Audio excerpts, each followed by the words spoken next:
Hello and welcome everyone, it's me LinkingX2 back again, now with more regular LCS content. As we have seen the first few days of this year's new format of the LCS summer, we have seen quite a few interesting games and now we're going over them, and yeah, it will be a bit more scuffed than usual, but please bear with it. I'm getting a new PC, so yeah, I'm beginning to transfer some data from one end to the other. But leaving that aside, let's get right into it. So here we are on the trusted League wiki page. So a short look over the teams. There were some roster changes that are quite interesting. So like alphari being benched now, at least for now, and Jenkins playing. So he's from the like challenger and pro academy scene from the LCS. We saw him in spring, was doing fine, still a downgrade to alphari of course. And for 100 Thieves they have gotten Abadage from Schalke 04 in the mid-lane position. So yeah, that is supposedly an upgrade. We have to see. I mean, it's not that he's a superstar player, and I think it will be interesting to see how he fits in with the team. He obviously had quite a bit of time to get to know them, as 100 Thieves was not playing at MSI. Our MSI team from NA here, where are they? Cloud9, yes, here. They obviously made the move to bench Sven, put in King in the AD carry position here. So we have now two Oceanian players with Fudge and King there. So King, obviously a very good player, have many better AD carries, or yeah, AD carries for now from the Oceanic League, FBI, like Race and like Lost. They all have been quite good, and King for many was the better one of all of them from what they saw in the Academy League. With Sven in the main team, it was not really likely that he would ever play over him, but maybe there were some issues now after MSI. I don't know the ins and outs, but we see him now playing here. And let's get right into the first important format change here, because this time it is not that summer and spring are separated. So the wins that teams were able to acquire in the spring split carry over to summer. So we see TSM 14-6 here, for example, and Golden Guardians 4-16, right? Their losses and wins carry over, which makes spring a bit more meaningful. I'm not sure if I like this, because teams that were like testing out stuff or like going for weaker rosters that need like time to wrap up are being really hampered here, and like big organizations that seek out to buy for the top, fight for the top spots here, they're obviously more secure in that. And at the end of the split, I think we will see a standings where the differences in wins and losses for some teams will be very, very huge. I mean, already we see here 12 games in win-loss difference, and I'm not really sure if that's all that great for the motivation of teams, right? To look at the table and they see themselves so down there, and also it will generate some regret for like spring splits, and I'm not really sure if that's all that helpful. As an experiment, I think it's a nice idea to try it out once. Let's see how it works. Maybe it's good, but I don't think it's a great thing for long term. And yeah, but we know the LCS is one of the regions that is now more akin to trying new things out. I mean, we have the mid-season showdown and the lock-in tournament. So yeah, they were trying out a few new things this year. And I have to say, the lock-in tournament obviously was a huge success. So yeah, that's that. So we come to the matchups here. We saw already. Obviously, we still got some games to play, but we're going to talk about the first two here for each team already. TSM versus TL.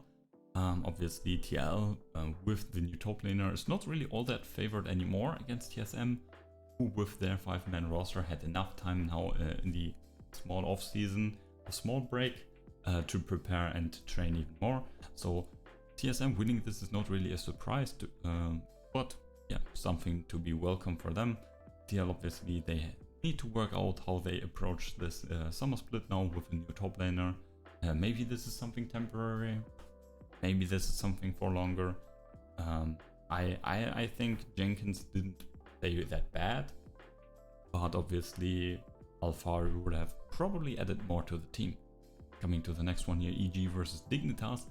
Dignitas, yeah, they're up here now after a good performance, but even in spring they had some good moments here and there, mostly around Dardock in the jungle position. And EG was in a similar spot where sometimes the team just clicked and they got together and played well, and yeah, Jizuke hit tails or hit head on his coin toss. But for now, I mean, this game it was quite one-sided, and Dignitas, Dignitas fell behind a bit early on, but they were never really out of the game and just punished mistakes. And I mentioned it to Jizuke again, he is a very volatile player. Let's leave it at that. Golden Guardians upsetting C9. Well, that was something. C9 really looking not that great after MSI, but I mean, who's surprised? So first of all, the LCS is the first region that is starting after MSI. So career starts in 3 days. They get 3 more days of break, or like Down Kia gets 3 more days of break. I think EU starts in 5 more days, so at the 11th, and China starts tomorrow. So yeah, depending on their schedule, maybe RNG also has a short break, but I mean, yeah, like they get the shortest break, so maybe that's something. And they shouldn't really worry about the first few games. I mean, they're already up here, and yeah, for Worlds and then for summer playoffs, it doesn't really matter. Like first, second, even third wouldn't be really issue. So yeah, it's not that it's a worrying sign. This is to be expected. Often the teams that participate in MSI have a bad start into summer, but still, gameplay was not really that great. Moving to the next surprising one, Immortals upsetting Hungry Thieves. So Immortals, yeah, they had a roster, where is it here?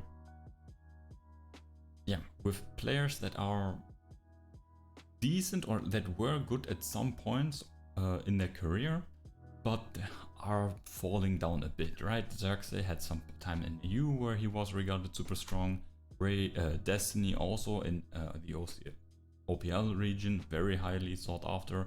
Then went to Origin where he had a bad year or a bad time. Raze, also from the OPL region, very good. Coming to NA, also having not that great of a performance, but the off time seemingly helped them quite a lot because they clicked as a team and they managed to perform quite well. Like Hungry Thieves was not really there on the Rift, they were just overalled. So in that context, we also couldn't say too much about the performance of Abadaga there. Then FlyQuest versus CLG, so 2 teams that are more on the bottom here of the standings. So FlyQuest's performance was very one-sided, so that's something good for them, but it's also not telling us too much about the team's strengths, as their opponent was a fellow bottom tier team.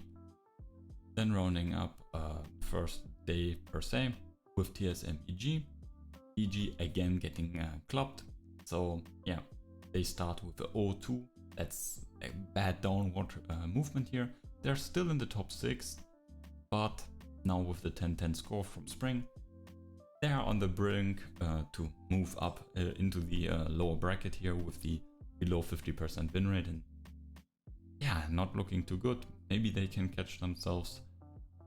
Always have been a shaky team, and even with the new AD carry here, I don't think Danny was the problem at all.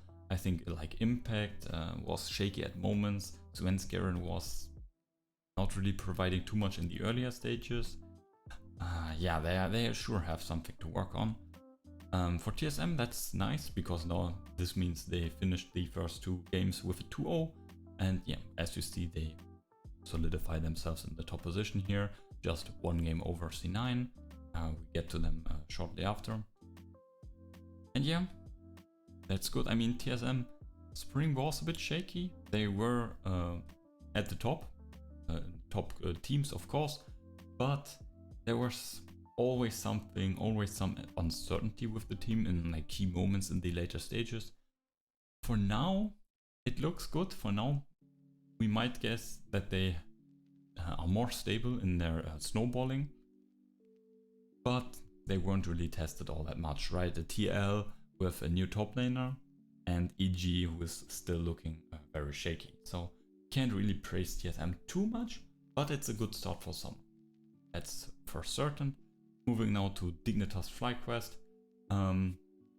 Here we were ready to see if Dignitas can go up to the 2-0 start or if FlyQuest can get the 2-0 start, because yeah, that would help them both to find the right trajectory, right? Dignitas really wanting to stay up close here with the top teams, maybe solidify themselves even for a playoff contestant, and FlyQuest, yeah, rising and flying from the bottom, like maybe matching here some of the middle of pack teams.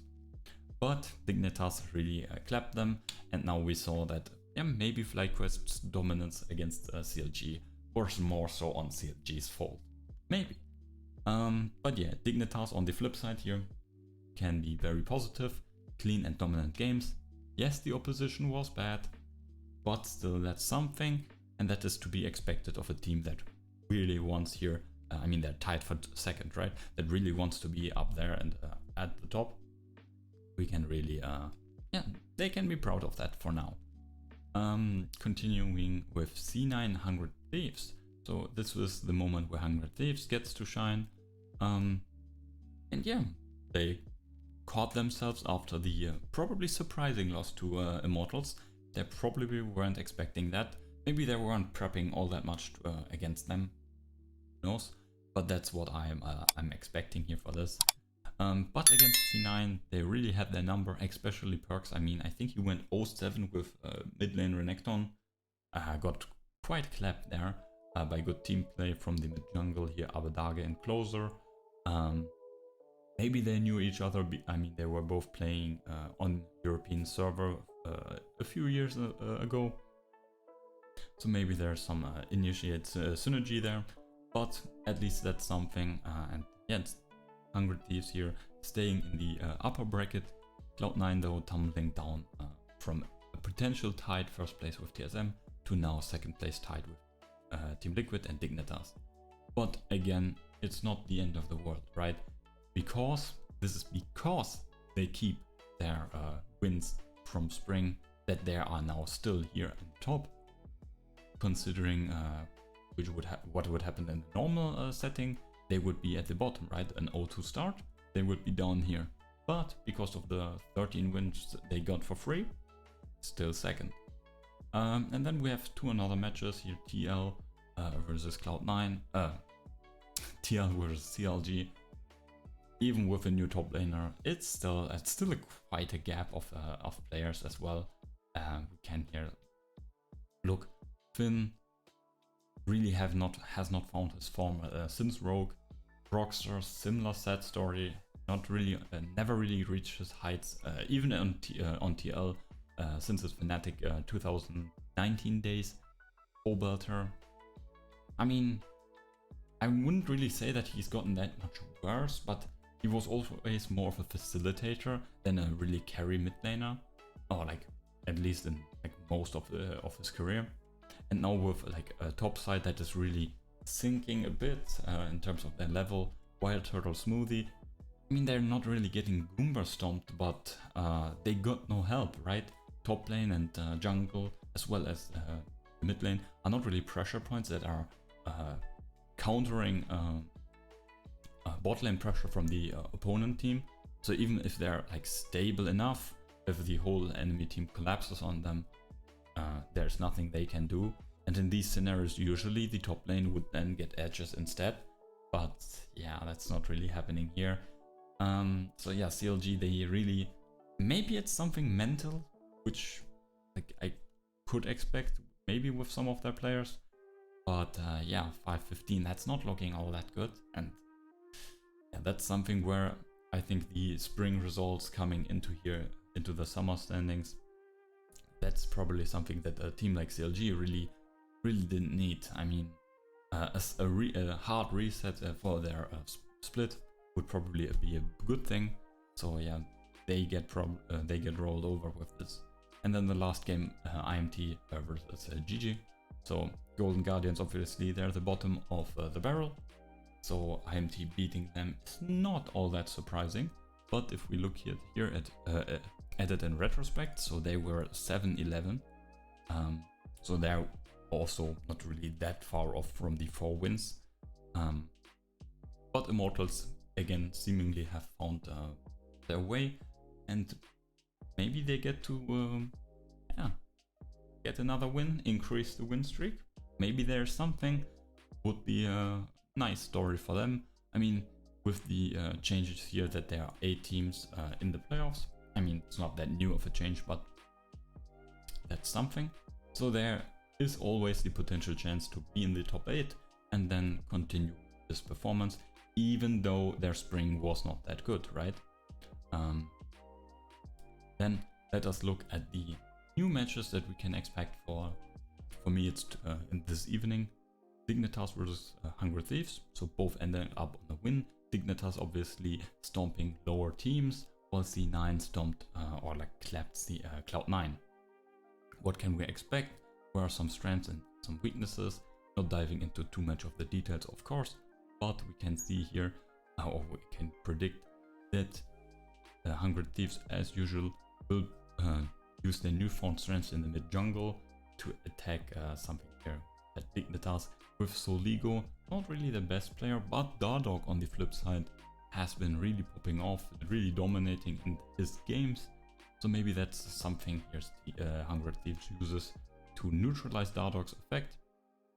If it is successful, I do not know, because Hungry Thieves always, they look, on paper they look good, but then in the games, in practice, is always, it's always quite shaky in terms of team play. So Dignitas has the momentum, so does Hungry Thieves. I, as a Hungry Thieves enjoyer, would give them the edge, of course, but that's more so my bias. And I thought like FBI played a bit better than Neo in these games, so maybe that's also the edge in the bot lane that I'm sensing here. But to be honest, Dardog could take over the game again, and then Closer always has not really been that crisp in his performance. Coming here to the next phase of EG versus FlyQuest. So both teams are staring down the bottom of the barrel. If EG cannot like find themselves or like get their shit together, they will probably plumb down here in the 7-8 category. FlyQuest really needs that win to separate themselves more from CLG, to not like potentially miss out on playoffs. It's still the start of the summer split, but yeah, you want to set yourselves up for success early on, right? Build up that buffer, build up that win streak. Yeah, I think EG can still get it. Not really sold on FlyQuest yet, but Ikrish and Jose Odeodo, yeah, they might be a bit better than Impact Svenskeren at the moment, even though their performances also weren't all that convincing in the Dignitas one. So yeah, I would give the lead here to EG. I hope for them that they can find themselves. I think on paper they're a better team, and yeah, I'll go with that now. C9 versus TL. Usually that would be a banger. Both teams struggle a bit with some issues. New AD carry and top laner. But the core of both teams is still good. I'd give the edge to C9, still reigning champion, right? And I think King is still doing fine, and the fact that the Fudge and Perkz are still key for C9's success, and especially Fudge versus like a more rookie and unproven top lane in Jenkins. That could be something. Other than that, bot lane, Core JJ might be able to bully King more. Core JJ really had a good performance in TL's victory. So that's at least something that Team Liquid might have for themselves, but I give the edge to C9. I think they still have this.